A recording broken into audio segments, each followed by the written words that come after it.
Hi, hello, good morning, and welcome back to Even More News Monday edition. Welcome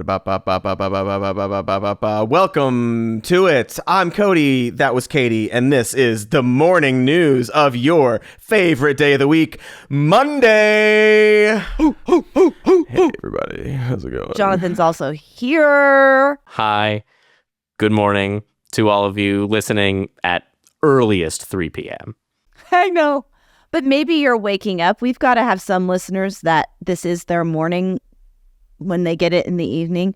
But I need to stress that it is morning while we're recording because it feels like it's morning to us. What are we talking about? Who can we talk about? So Elon Musk, that guy, has been in The inventor? the great state of Wisconsin. Yeah, inventor, innovator, Iron Man Elon Musk was in Wisconsin this weekend to try to, let me see if I can use delicate words here, bribe people to vote for a conservative Supreme Court candidate. Or if you prefer, not bribe, as the Wisconsin State Supreme Court, which is controlled 4-3 by liberal justices, declined to take the attorney general's case, saying he can't pay people $1 million Trying to entice them to vote. Let's read this tweet of his that he deleted, actually, to make clear what he's doing. On Sunday night, I will give a talk in Wisconsin. Entrance is limited to those who have voted in the Supreme Court election. I will also personally hand over 2 checks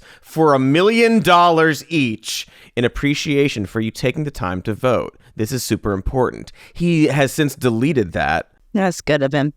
So that's good. Maybe he knows that maybe what he's doing is really, really blatantly illegal, but maybe he doesn't. Did he replace that with a tweet that said the same stuff, but for people who have signed the petition opposing activist judges? Is that correct? I believe he changed it slightly, yes. Okay. To clarify, so the new tweet, on Sunday night, I will give a talk in Wisconsin. To clarify a previous post, entrance is limited to those who have signed the petition in opposition to activist judges. I hate how good you're getting at his voice, Cody. It's not okay. It's fine. I mean, it is not okay. It's okay. Why is he doing it? I know the answer.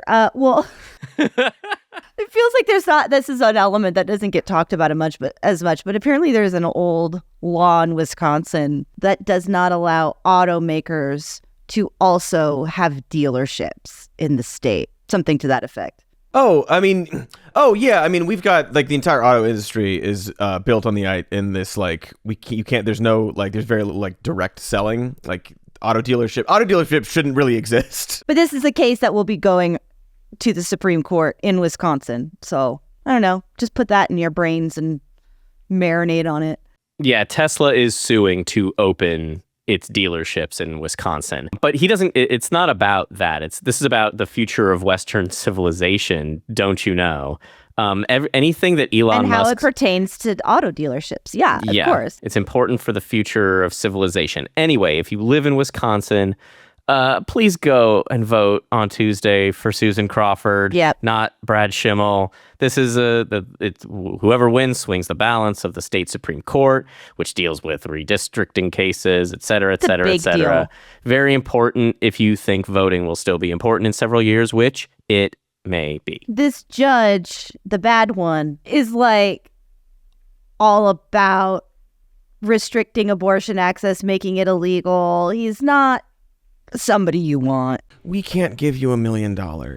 We can't. And I'm so sorry, but you should still go out and vote. What an appalling piece of garbage this person is. I cannot believe how blatant and he was on last night in Wisconsin for this little thing, and somebody heckled him, and he's like, "Oh, Soros is here. Say hi to George for me." Bro, you're paying people $1 million to vote.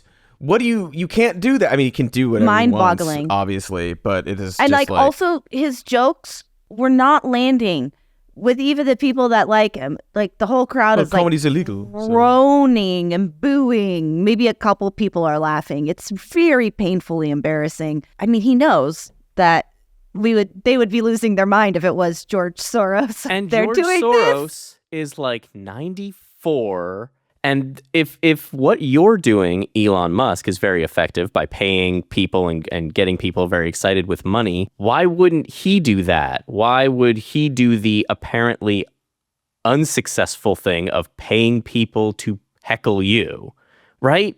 Like, if it's so pathetic and it won't work, why wouldn't he hand out millions of dollars to people? Hate the guy. I hate this guy. It's frustrating.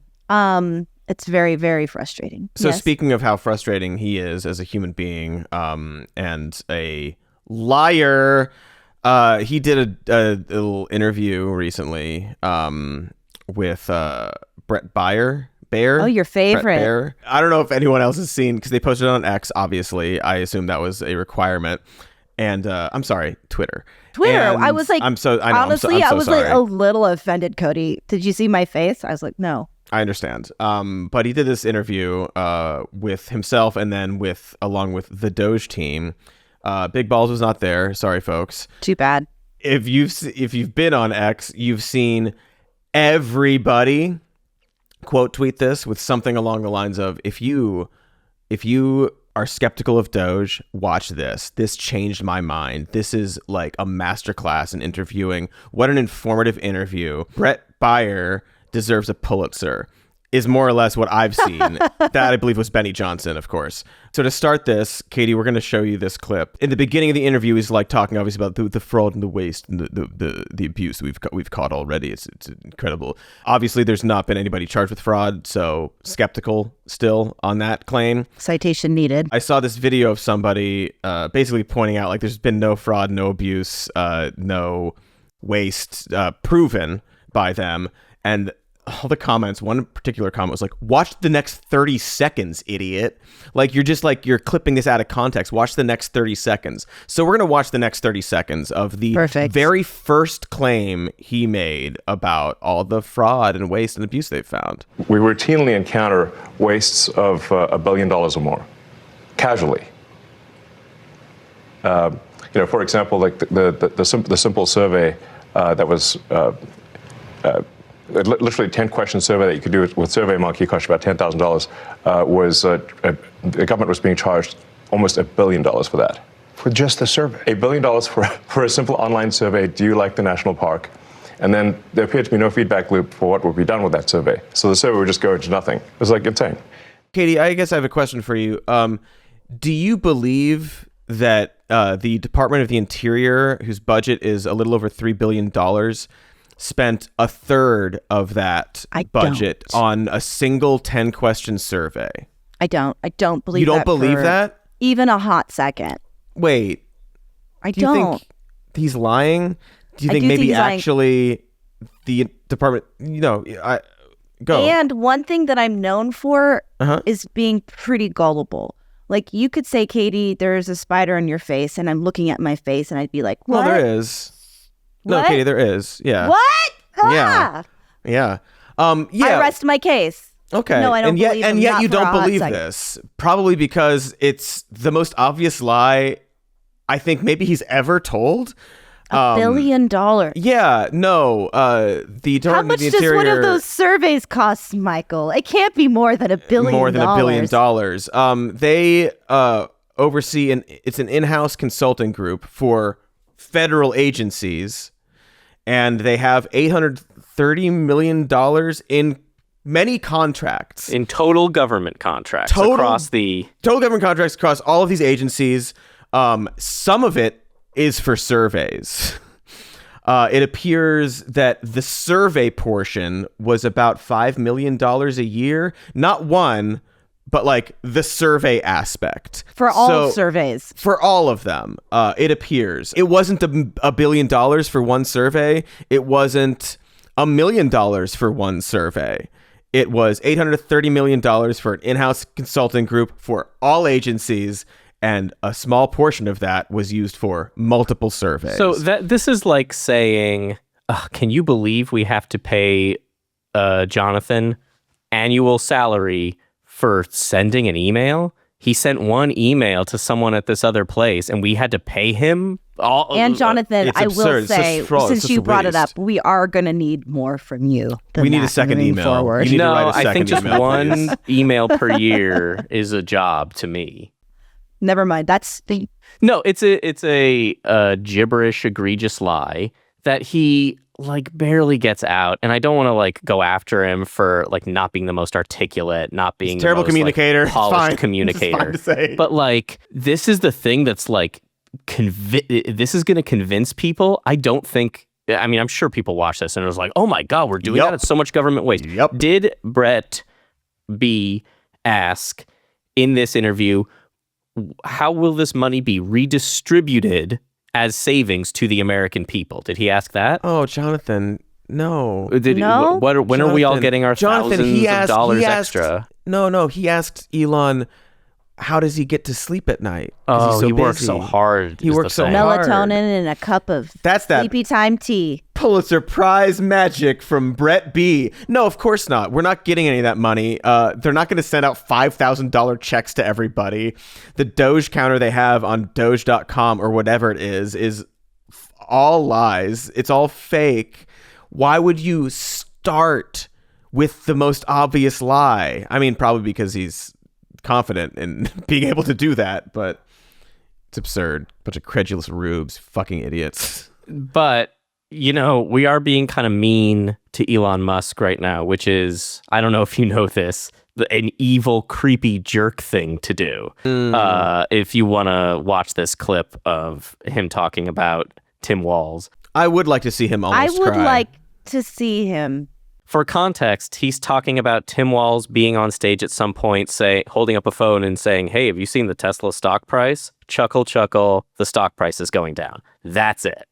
Here's what he has to say about that. Does that help Tesla? I mean, you had Tim Walz, who's a huge jerk, running around on stage with the Tesla stock price where the stock price had gone in half, and he was overjoyed. What an evil thing to do!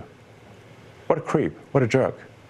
Like who derives joy from that? And Who would, All of us. The rest of the world does. No, who could possibly derive joy from running around on stage, waving something around that indicates that people are suffering and being punished for perceived slights against the person waving the thing around? But like, it looks like he's gonna cry here. He's so upset. He's a very He's emotional so upset person. that one of his opponents, a political opponent, essentially, is doing politics toward him. Yeah, he's a little baby. One of the things that scares me about ever going into politics is that I don't think I have a thick enough skin. Are you planning to go have into be- politics? No, I'm not. But sometimes, every so often, it's like, run for office. And you're like, yeah, I wish, get more people in there. It's a terrifying, terrible sounding experience. It's terrible. He deserves all the shit that's coming at him. But also, you just, okay, you're the most powerful man in this country, in the world, richest man. You're taking a chainsaw to everything. I'm sorry, someone's excited that your stock prices are falling. Get some thick skin before you go on national TV. Yeah, what he's doing, and he does this a couple Manipulative. times. It's very manipulative. It's what Vance would probably call like, school marm emotional manipulation, if it were anybody else talking about it. And he does this multiple times during the interview in various aspects. Is he's begging everybody and pleading with us to show a little empathy. And I don't know. I don't subscribe to this suicidal empathy that's destroying the West. So I'm not going to give that to him. It's absurd. He thinks empathy is bad and a weakness. And if you ask for it and bring up compassion or anything, he thinks it's stupid and weak and bad and evil, probably. Well, he probably used the word evil. In that interview, he's like, empathy is good. You should have empathy. But also, you shouldn't just have empathy for a person. You should have empathy for civilization, and what we're doing is civilizational suicide. And obviously, he stops short of saying the 14 words, but That is what he means. Western civilization, we know exactly what he means. The birth rates are falling, and that's horrifying, but the birth rates in America are falling the most. Like, he means a very specific thing. I don't know why he doesn't just say it, because he could get away with it. He might as well. He might just as go well. for it. He's got away with doing 2 sig heils. He's a lying little baby. He also, it's just so absurd. In the interview, when he's talking about how hurt he is, his feelings, I'm just, everyone's so evil against me. He said that, they still call me Stalin, Mussolini, Genghis Khan, or whatever. They called Trump all these things. At one point, a magazine cover said Trump was worse than Hitler, Mussolini, and Stalin combined. I think that's not true. I don't think a magazine did that. I think there have been people who called him a fascist and have made comparisons of that nature. I don't think a magazine cover said that Trump was worse than Hitler, Mussolini, and Stalin combined. Did Vanity Fair do a ranking system of how bad each dictator was and then combined them and put, Trump's here over 120 evils? I don't think they did that. I don't think that happened. I don't remember. I think that's another one of his famous lies that he just spews constantly. It's all just very, very absurd, and we can move on, but I do think there's one other part of this interview that is like the telling part. This is because it's all bullshit. He's lying. He does all this stuff. He's whining. Oh my God, my empire is crumbling. But this 20 seconds or 5 seconds is, I think, chilling and the signal amidst all the noise. The people pushing the propaganda that caused that guy to do it, those are the real villains here. And we're going to go after them. And the president's made it clear, we're going to go after them. The ones providing the money, the ones pushing the lies and propaganda, we're going after them. That's scary. Right? It is very scary. And he is the one providing the money and pushing the lies and the propaganda. Just going to say that. Yeah, obviously. You're bribing people with $1 million. But that's not what he's talking about here. He's not talking about himself. No, he's talking about whomever, whether it be like, the Soros funding it, or just, I assume he's talking about anybody organizing a protest. Not like, oh my God, the nefarious. No, he's talking about just organizers of protests. And he's also talking, when he says the propaganda and the lies, he's talking about anybody criticizing him. Yeah. Who is the arbiter of these lies? Who says what's propaganda? If somebody says, your dad owned part of an emerald mine, is he going to say, well, that's a lie, that's propaganda? He said it in an interview. He's bragged about it before. If he's the arbiter of the lies and what's propaganda and what's not, it's anything. And if the administration, not him, which is like another thing, the administration is going to go after you. That is fucked up. Because if there's one thing that Donald Trump likes doing, it's going after people who whip others up into a frenzy and maybe encourage them to do something violent. Mm-hmm. You gotta hold those people accountable as well. They're just as responsible for the violence as the people who are doing it themselves. Of course, the protests are just protests, and no one's encouraging any violence towards Teslas or Tesla dealerships. And the president in 2021 did directly encourage people to go and fight and take back our country, and used very kind of delicate language in a way that so if you get arrested at a protest, we just assume that Trump's going to pardon you, right? Mm-hmm. Because if you're like breaking in somewhere or like shouting to like hang the vice president, then that's I think chill. You should just start screaming, I did this for Trump, viva la Trump. If you are and they'll be, that person was very confused. He thought he was doing it for me. Okay, pardon. But other things are good, right? What else is happening that's not bad or scary at all? Well, we've got some international intrigue. J.D. Vance, the vice president, of course, was in Greenland over the weekend, standing by himself in a ice field. Thrilled to have him. People in Greenland are not thrilled at the prospect of joining the United States. 6% of people in Greenland said they'd be okay with joining the United States. 85%. I'm just going to interject to say that I knew it was a low number, but when you said that before we started recording, that it was 6%, it just Yeah. I did think it was more like 15 to 20 or something. It is slightly more popular in the United States since we would not be the ones being conquered, but it is still very unpopular. 70% of Americans don't think the U.S. should take control of Greenland compared to 26% of people who do. That's the number. That's Trump's magic number. And we're gonna play a Jesse Waters clip about this, but just connected in the international intrigue is Trump kind of casually threatening to bomb Iran if they don't get a good deal in place. Yeah. So there's a that. We love our anti-war president. We love it. Yeah, we do. It's such a farce. First of all, great job, JD, for the trip to Greenland. It lasted a long time. It was like a really, really big, long trip that everybody welcomed him for. It was 4 hours. He was there for 4 hours. What a waste of everybody's time. Wow, really? I thought, yeah, it was 4 he was hours. there longer than that. No, it was so not. expensive for 4 hours. Anyway. What an absurd situation. And then he gave this weird speech about, not this weird speech. We're going to give $1 trillion to our military. And he kept using this phrase, when we go to war, when we have to send you to war, if we have to send you to war, and God forbid if we ever send you to war. He said send to war so many times in the span of like a minute. I would appreciate if literally any reporter, anybody just like ask him, in what scenario would you go to war? Because you're so against the war and you think that all the wars are bad and you think it's a tragedy, all these wars, but you talk about it all the time and you talk about freedom seeds. So like what scenarios are acceptable war scenarios for you? Obviously, if no Iran deal, we're going to bomb them. Or as we see with Greenland, as Jesse Waters is about to say, maybe this is a situation. And being friendly to the world is what got us in this mess. We're not in high school. We don't need friends. Every country puts their interest first. And when our interests align, we can do business. And when they don't, that's life. If we have to burn down a few bridges with Denmark to take Greenland, we're big boys. We dropped A-bombs on Japan, and now they're our top ally in the Pacific. We may have to burn a bridge to build a big, beautiful new one to the next generation. America's not handcuffed by history. Trump knows what we need to do to make this century America's century.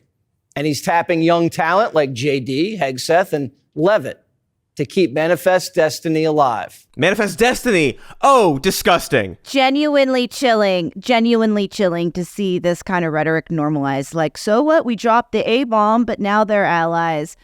So we have to burn some bridges. No, you are ruining relationships with countries, with places that have always been our allies. You are creating unrest where there doesn't need to be.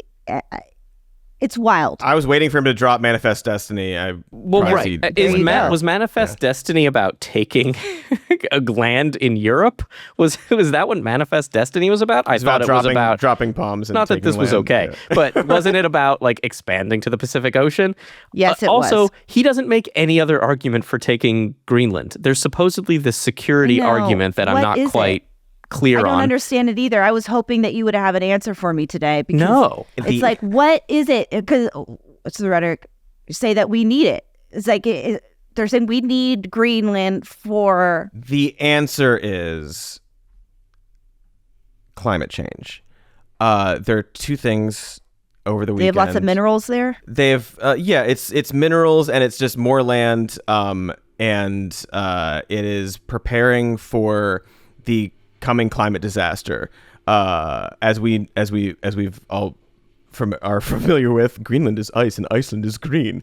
Thought that was a big hoax, though. Oh, it's all hoaxes. It's all hoaxes from top to bottom. There are two things said over the weekend Trump was talking about in Greenland. If you notice, also some of those, you could call them roadways, okay? They're water roadways.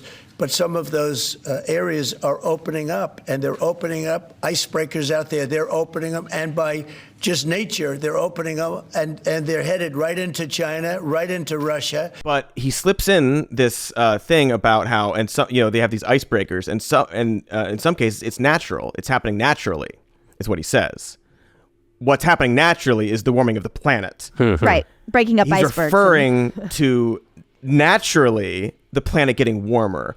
Similarly, based Mike Lee a congressman, adult man, based Mike Lee, shared a picture of Greenland and said something along the lines of, make Greenland green again, use CO2, something along those lines. Unbelievable. It's about the warming of the planet and capitalizing on resources and land. So that's where what is going Jordan on. Peterson saying that that's not what CO2 does? Right? I've had to watch so many clips of him saying, well, that's not what CO2 does. If you actually look at concentration of CO2 in the landscape, we've actually had less than there's ever been before. Right? Hey, now you're good at that impression. That's Come just, on, guys. well, that's just how it is. Yeah, it's absurd. They're leaning into that. They're like dipping the toe in the water Arctic roadway, waters, if you will. the water roadway. It's the very, water roadway's fine. Everyone jump in. God. And so it's very clear, like, naturally it's like the ice is breaking up. Why? That is, he's been told that this is real. And he believes it's why he made a seawall at his golf course, because he knows that it's real. But he's part of this faction that has to pretend it's a hoax or it's not man-made or whatever it is. But they know, and that's why they want Greenland. It seems also like it's a silly little thing that they can do their cosplay militarism and spread their freedom seeds. It's this constant contradiction that they all have with all of these issues. It was present. We're not going to watch it. We're not going to go talk about Doge more. But for this moment, in that interview with Doge, Elon was talking about how actually we're saving Social Security. We're saving it all. In true fact, actually, recipients of Social Security will receive more than they're used to. And we're getting rid of the fraud and the waste. So you're actually going to get more Social Security if we do what we want. But actually, 2 weeks ago, that same man was on Joe Rogan telling Joe Rogan that Social Security is the biggest Ponzi scheme ever in history. So if you think it's the biggest Ponzi scheme ever in history, but you're also saying your benefits are going to be better, we're going to save it. Those don't work together. Those don't mesh. Those are two like competing worldviews. It's all a farce. It's absurd. Yeah. They're liars. Nothing they say or do is consistent with their purported politics. It's maddening. I want to try to rush through, just mention a few things before we wrap stuff up today. Of course, this conversation came along with Trump threatening to bomb Iran if they don't comply with, rules. Well, you got to bomb Iran. Nuclear problem. Come on. But also, just not for nothing, we all remember, we're all old enough to remember when he wanted to dismantle the Iran nuclear talks almost exclusively because Obama started them, and that was an achievement of his. We should convince him that Obama bombed Iran, and then he'll be like, well, then I can't do it. Yeah, that sounds bad now. I mean, we could say, like, Biden bombed all these places. Biden bombed Yemen. Yeah. So he'd be like, you're right. We should stop doing that. Yeah. RFK Jr. ousting the top vaccine official from the FDA. This is a wild, upsetting story that we're watching. This, of course, comes along with the measles outbreaks in multiple locations, New Mexico, Texas, here where I live, measles outbreak. And vitamin A poisoning showing up in these children because he's out there saying vitamin A is a viable treatment for the measles. And now they're in the hospitalized for the measles and also toxicity from vitamin A. The vaccine official who, quote unquote, resigned, he wrote in his resignation, he said, it has become clear that truth and transparency are not desired by the secretary, but rather he wishes subservient confirmation of his misinformation and lies. Terrifying. Absolutely fucking terrifying. But yeah, this like all this vitamin A stuff and like just every, like, as this person wrote, like, yeah, you want subservience to the worldview that you have brought in here.